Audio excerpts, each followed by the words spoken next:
Thank you, Jason. How many people in the room are aware of MDC and what we do? Great. So some of this will be review, but I'm going to share a little bit about what MDC does by telling a story. So we'll start talking about Randy. Randy was born on October 21st, 1960. He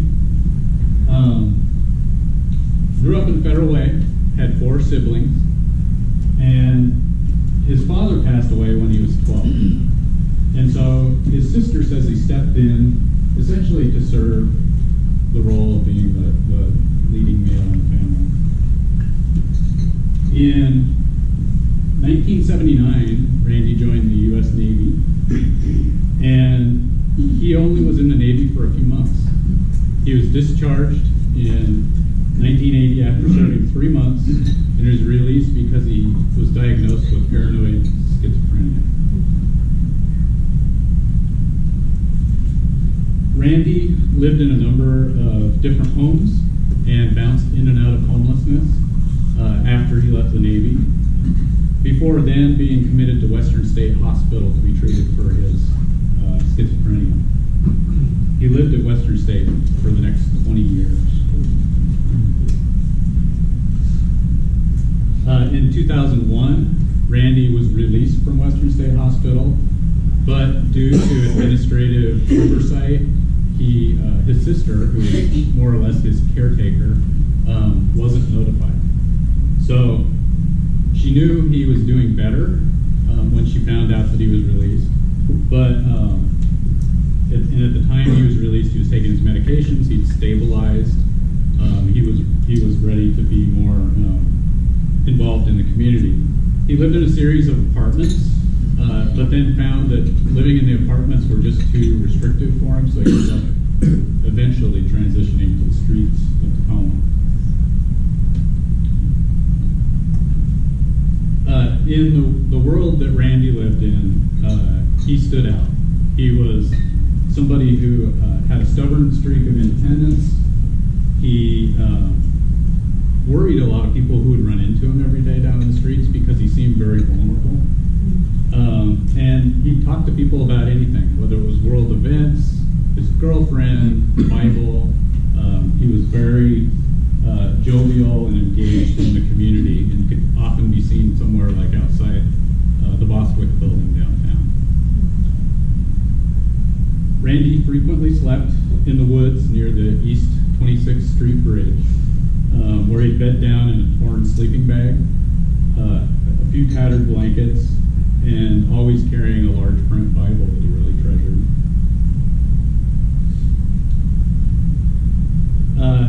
Unfortunately, on March 23rd of 2003, Randy was met by 4 skinheads under that exact same bridge. And they hit him over the head with a baseball bat. They beat him to the point where he was unconscious, barely alive, and left him on the railroad tracks to die. It put him in a coma, and 3 weeks later he died at Harborview in Seattle. And unfortunately, it was his sister's duty to make the final decision to pull the plug and end his life. So, on August 20th, 2014, so flash ahead 11 years, MDC opened the Randall Townsend Apartments. This has 35 units of low-income housing for people who have been chronically homeless and who have some sort of documented disability, very much like Randy. The building is named after Randy. And the reason I share this story is that it offers a good illustration in a kind of story form of the variety of services that MDC offers in the community. We do, we'll go into some of our services next. We offer a suite of services that help people exactly like Randy, and in hopes that there won't have to be any more Randy. So quickly, MDC's mission is to educate our community, to change the perception of poverty, and deliver innovative services that equip individuals and families to thrive. work with is to give hope in times of crisis, care in times of need, and guidance in times of opportunity. So here's a few numbers of who we serve. Addiction and mental health counseling, we provide for roughly 2,000 people a year. That includes, MDC runs what they call an involuntary psychiatric evaluation and treatment center, which is part of the mental health system in Pierce County. 16 beds that are full of people who've been involuntarily committed 365 days a year. We also run a medically assisted detox center that is also 16 beds and full most days of the year. So, we also provide safe and affordable supportive housing. Now, when you talk about affordable housing, MDC, the slice of the community that MDC serves are the people who have the most dire economic situations. They're usually that 0 to 30% average median income. So some of the folks who we house have no income at all, or they may have Social Security income or those kinds of things. We provide that kind of help to roughly 500 families and individuals. We have 340 to 350 units. It's kind of a moving number of housing throughout the community, mostly in Tacoma, mostly centered downtown Tacoma, but also in places like Lakewood, Telecom, and spread around the county. And then we have an academic program called MDC Scholars that works with middle school students and high school students in the Tacoma School District and in the Bethel School District. That serves about 1,100 students every year. And those students are kids who are, when we first encounter them, they are struggling academically. Typically, it's kids who are from families of color. And most of the people who we serve in that program have not had a family member go to college before them, so our goal is to help them get on the path to college. So we actually, through that program, our students have a graduation rate of roughly 96%. And then we do some lighter touch services in the community, including emergency energy assistance, which is a one-time help that happens between, the program runs from October to June every year, offering a few $100s for people to pay their energy bills. The idea there is that those dollars can help people, of course, stay warm for the winter, but also be able to stay in their homes longer than they might be able to otherwise. And we also have a weatherization program that pairs with that. And then the last thing I'll bring up is our adult education and employment services that serve students, adult students, about 3,000 people a year. That's the area that Wes works in. And a lot of that is centered around what we call our education opportunity centers that are in the community colleges and at the Reach Center at Goodwill around the community. So a lot of helping people with financial aid, navigating how to get into training programs and improve their lives and their trajectories.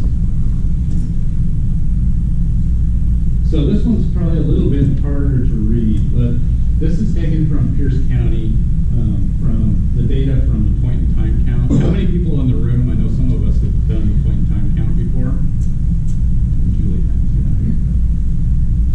so every year at the end of January, volunteers go out with staff from Pierce County to try to make the best estimate of counting people who are living either literally on the streets, staying in shelters, staying in cars, or staying in places that aren't really fit to be habitable. Every year, this year that number that we counted in January was 1,628 people who were living outside or in shelters on that particular night. Of those, I thought I'd offer a little bit of a picture of who's homeless. 22% of those people are chronically homeless. What that means is that they have been homeless for continuously for a year or more, or that they have been homeless, had multiple bouts of homelessness over a 3 2-year period that adds up to a year. 25% of the people who are homeless out there are actually households with children. And 38% of those who are homeless are female. A large percentage of people who are on the street, especially those women, are victims of domestic violence, so 10% of the 16-20 age. And then about 6% of the people who are homeless are unaccompanied youth and young adults. So youth being up to 18-year-olds, and then 18 to 24-year-olds being the young adult. 9% are veterans. That number has been being driven down over the time period that I've worked at MDC, because there's been a nationwide effort to really focus on housing veterans through something called rapid rehousing. And then 48% of the people who are homeless are actually people of color, which is disproportionate, wildly disproportionate to the number of people in Pierce County who are people of color. So not everybody who's counted as being homeless is sleeping outside. 46% of those people are in emergency shelter. 33% are essentially outdoors. And then there's a very small number of transitional housing type of programs now. It's something that the federal government doesn't really fund anymore.